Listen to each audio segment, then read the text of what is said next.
minute! Who are you? This deck is basically Cthulhu, the monster without no name. Which in itself is a paradox, you gave a name, but that's irrelevant. This deck basically doesn't have an archetype around it. If anything, it's like Fiendsmith Kishtira, but it does nothing Kishtira wants to do, and it's only just synergies of non-locking monsters that can access the Fiendsmith engine with hand traps to insulate a simplified game state. For as long as hand traps existed, there's been people who try to do hand trap only decks, with originally being hand traps with Invoker, then leveled up to hand traps, Invoker, and Bestials, and like Hopier Squadron, to take advantage of hand traps most normally being tuners, and being able to null summon it with a Bestial to go into a Synchro monster. But with the introduction of Fiendsmith, it does allow you to do this hand trap only or mainly hand trap deck. Like, it allows you to play this with a consistency which is kind of crazy.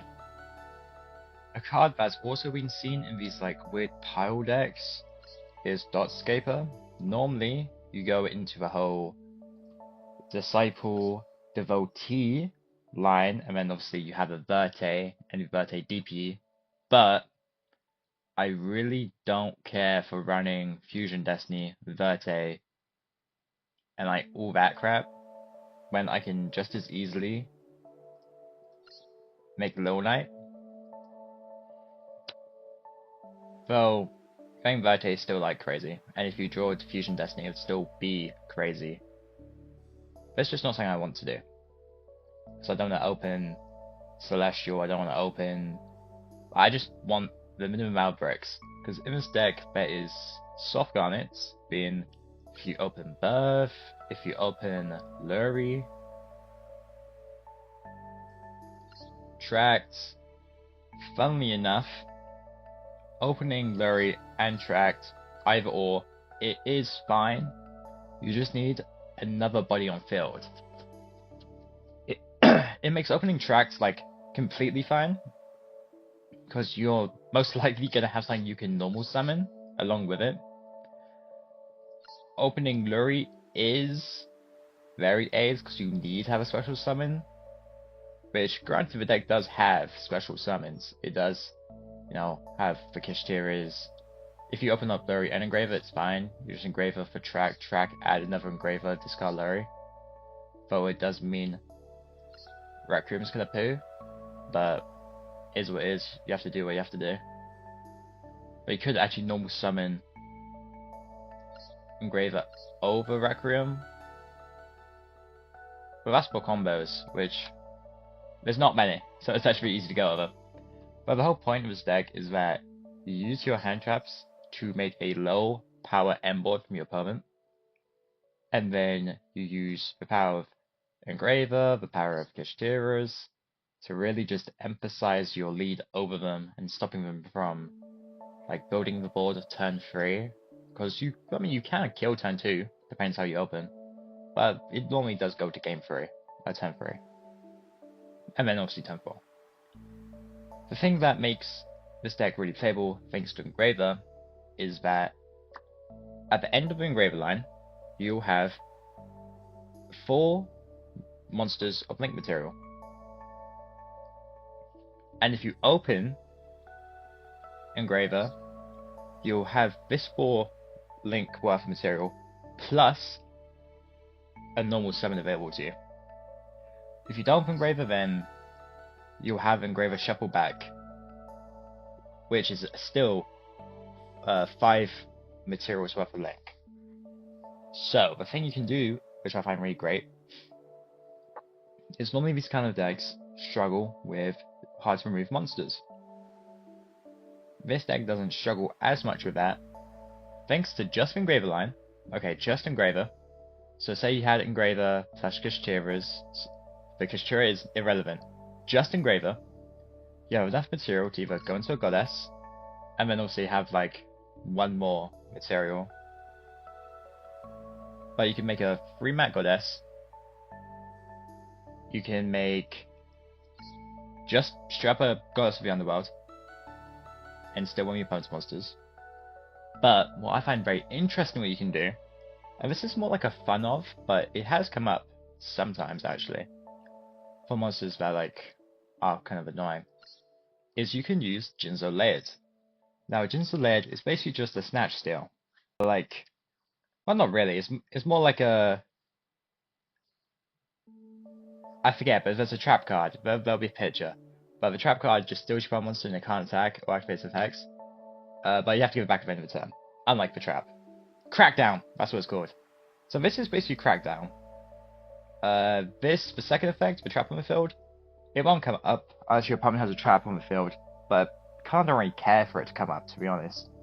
I mean, against Blue Eyes it's nice. You can tribute them once you still pop their continuous trap and nuke their field. Like, that's A-okay. That one's actually like pretty far. But the fun thing you can do is Jinzo, steal one of their monsters, and because obviously you use your 2 6s, Lacrima and Engraver for it, you stealing their monster still allows you to go into Goddess, because you have the same amount of link materials. But now, you technically Goddess with 2 of their monsters instead of 1. Which is like, I think it's cool. And then, depending on if you have Engraver, or a normal summon available, Engraver and Graveyard, you can then also have 1 more link material worth of monster, and then who knows what that link material can do for you. If you have Kashtiras or Abyssal you can summon. Because Jinzo's Dark, you can match with Jinzo, you have 2 monsters, you can go into SP, and that's still crazy.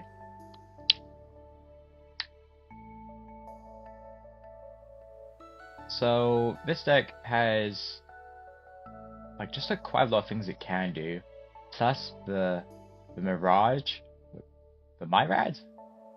There's just a fuck ton of hand traps in this bitch. Like, decks can't really play under draw.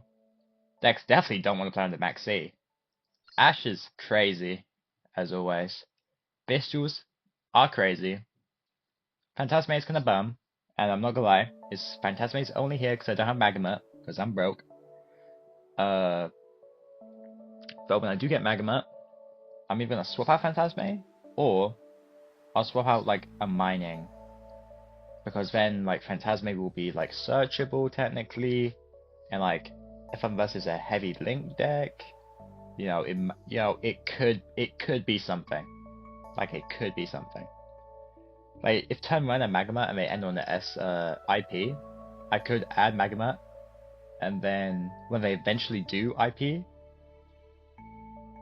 I can special summon it and then draw and get extra body. It will kind of like force them to really consider if that's what they want to do. And like say they go into a IP, which they normally would, or if they go into like well, Unicorn doesn't target, but if they go into something that just targets discard negate, I think it's like Phantasm is crazy, but not because every deck's not really linking. It's mid. So the combos for this deck is very simple. If you open Engraver, you do the whole Engraver line, which basically just ends on Sequence, summon out Lacrima, bring back Engraver.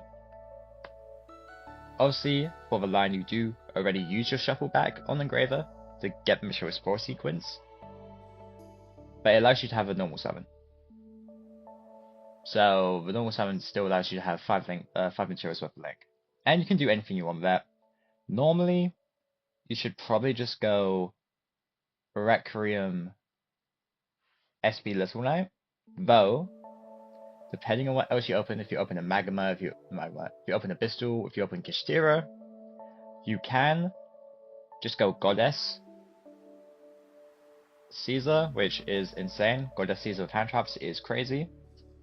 That's why I really do like Kishtira in this deck, because any card that allows you to have more than 1 link material worth with it on field is crazy. If you don't open Engraver, you need 3 materials to link with to access the whole engine. If not, it's cooked. And that 3 is easy when you have Magmats.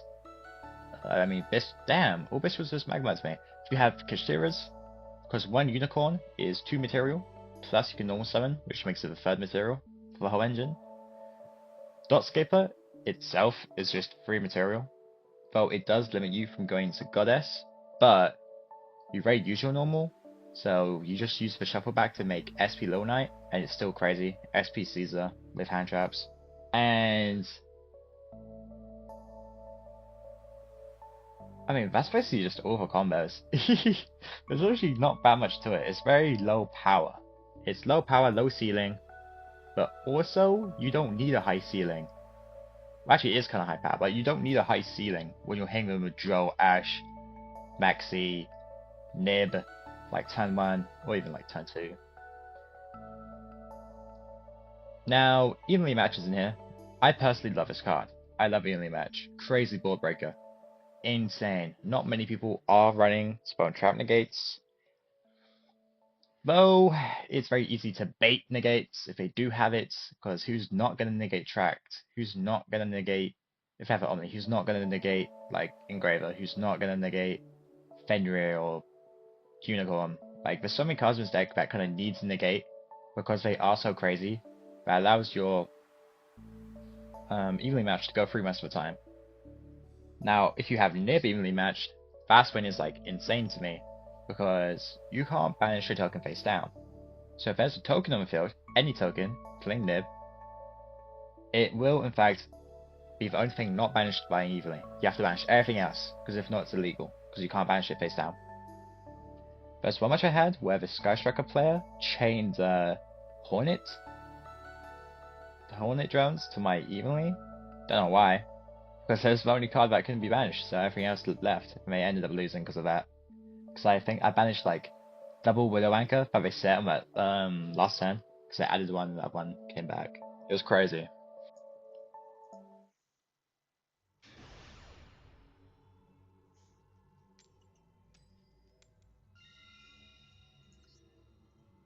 Alright, so game 1, I'm going first.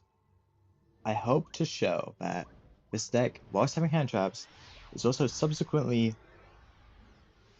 able to, make something happen. 2 hand traps, engine, installation. Like, not a bad split going first or second. I can min-max and silent mining the Dotscaper away to special summon, and then use Dotscaper as a normal summon as well, but you're just doing too much if you're doing all that.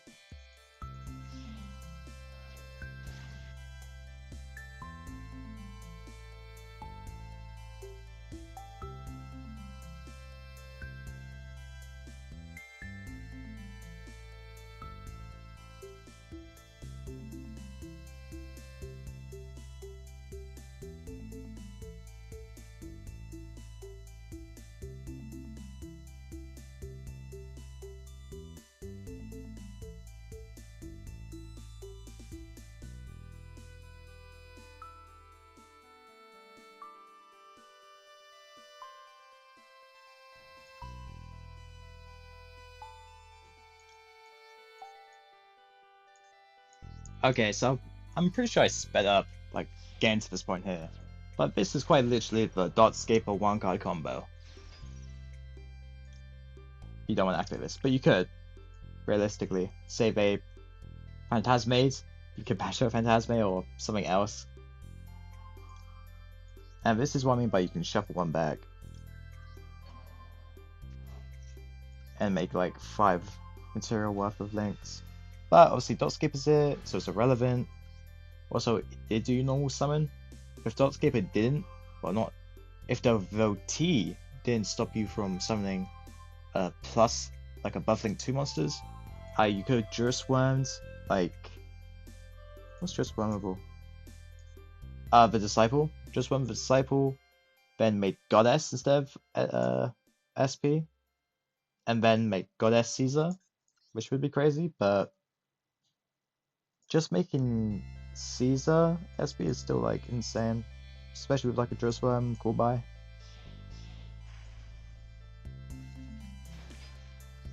And I know it's not the intended feature of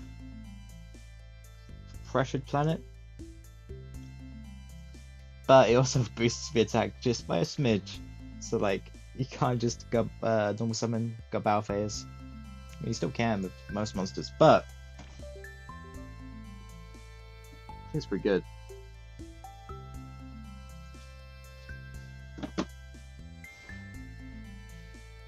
Now, I don't have any of the high impact hand traps that does solidify game states to where like I think I'd be very safe in sure. Okay. Whoa, that took me off my guard.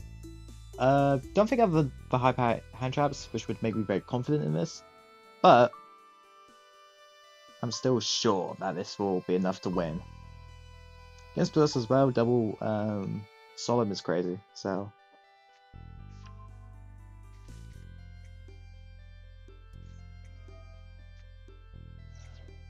Oh, you thought. Oh, you thought, buddy. Oh, you thought. Oh, I would be so pissed right now.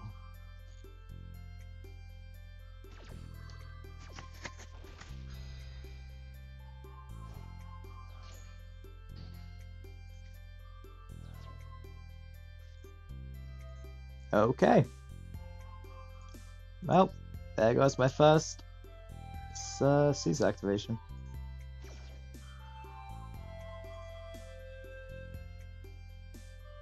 Now doing this does leave me in an interesting situation, is that on the second use, if I Lacrima Shuffle back the Engraver to burn, it also means I need to go out my way to restart the Fiendsmith combo, where I could just keep them both in Graveyard and Engraver, shuffle back Lacrima, and then I don't need just like a random body.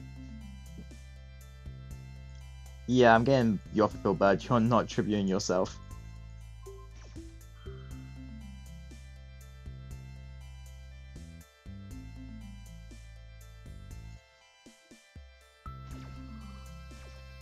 I'm so confused by the Furos, like activation, and like the draw phase. It confuses me.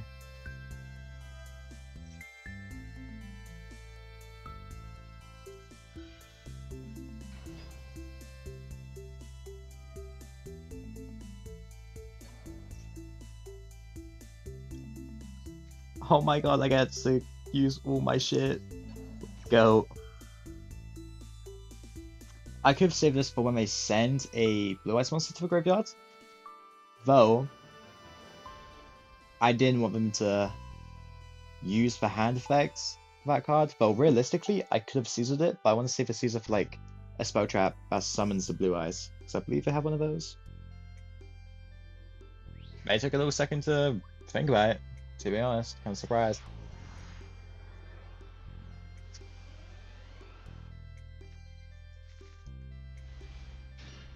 Alright, Max C should be enough to just sort out any problems I'm having, if I'm keeping it real. If it actually Max C, then it is kind of cooked. Okay, so this is probably Snake Eyes pile.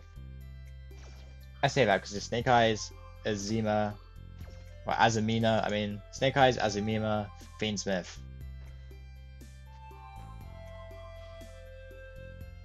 Oh, thank you. It's probably double impact, so it's not back. That's so cooked. Oh my god, I just have a little Steam notification down here. Sure, this doesn't come up from OBS. Go. Okay, so this will hopefully eat Impam number uno. Impam number uno, please. Okay, goat. Exactly as I thought. And hoped, actually.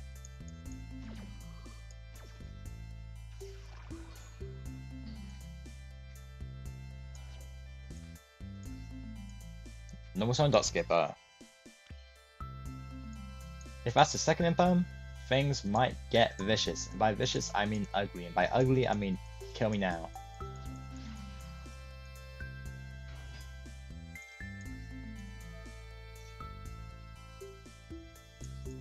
I'm pretty sure if Silent Minding did away.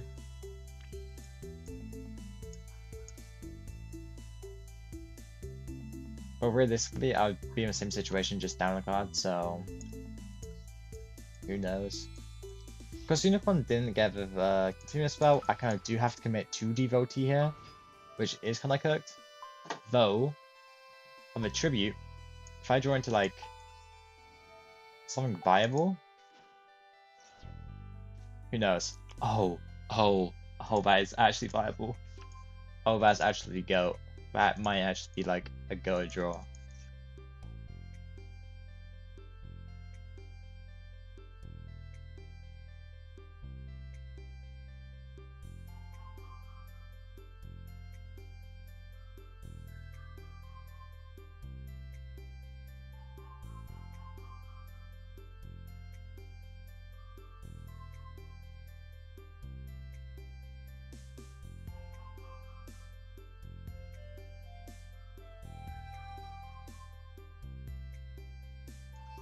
That's crazy.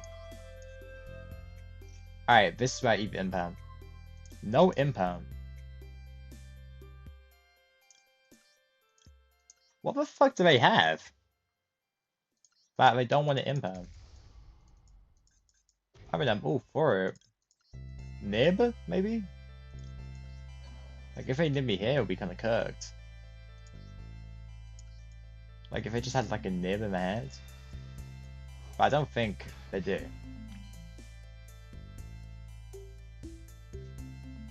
How much damage is this?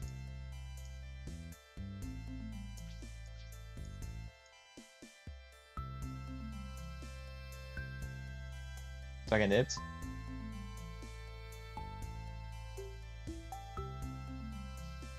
Okay, no nib. If all my attacks go through, I will just make a 3-mat goddess and burn the game. Probably shouldn't, ironically, you should have some reverse order. You shouldn't attack with the highest. You should attack with the lowest, so in case they try and block it with a defensive monster.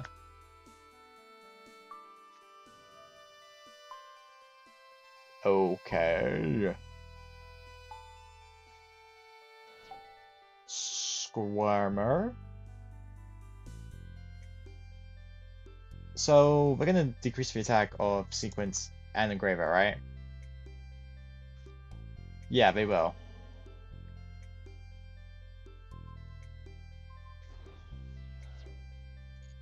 Before should have done on the high attack monsters and not the low ones, but who am I to complain? Granted, it leaves them with 400 HP, which is unfortunate. If I do in fact burn them with Lacrima, which I actually don't think I will be doing. The question is, what do I do? Did I already use the shuffle? No, I didn't.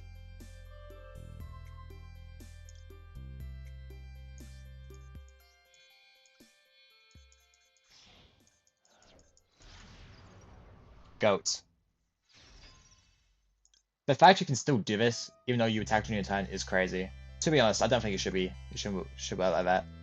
Though, hey, who am I complaining? My Squirmer. Granted, it was never going to see the live day. I did have double fucking Coolby Grave. I would have called him a standby, but who am I to say? Alright, Sequence going back. I can now make Scissor!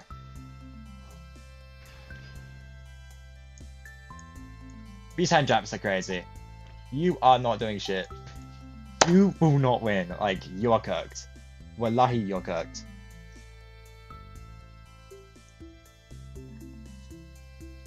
Probably draw. This was like for not reading cards. Should have banished that from graveyard and not for Squirmer. Still though, it's kind of irrelevant. I still don't think you're doing shit. Okay.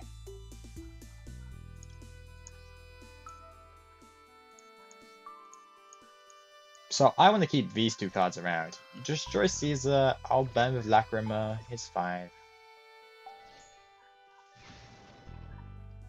I still think double cool by Juris Worm still wins me the game.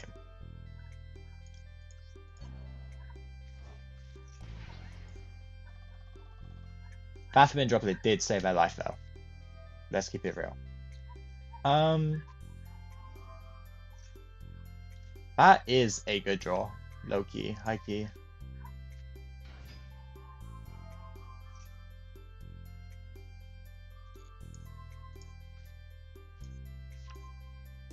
We're gonna tribute it.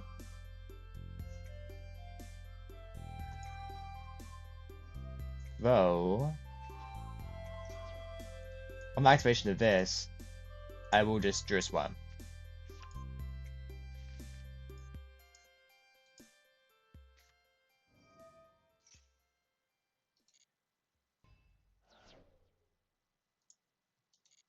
Wait, no, you tribute for cost. Hold up, I'll just call by you when you tribute yourself.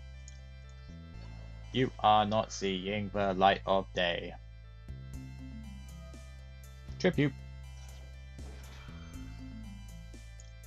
I would have saved myself on some damage if I read that sooner, but it was irrelevant. So in the end of it, the non-engine, well, technically Jack's non-engine, was the thing that won me the game. I love simplified game states.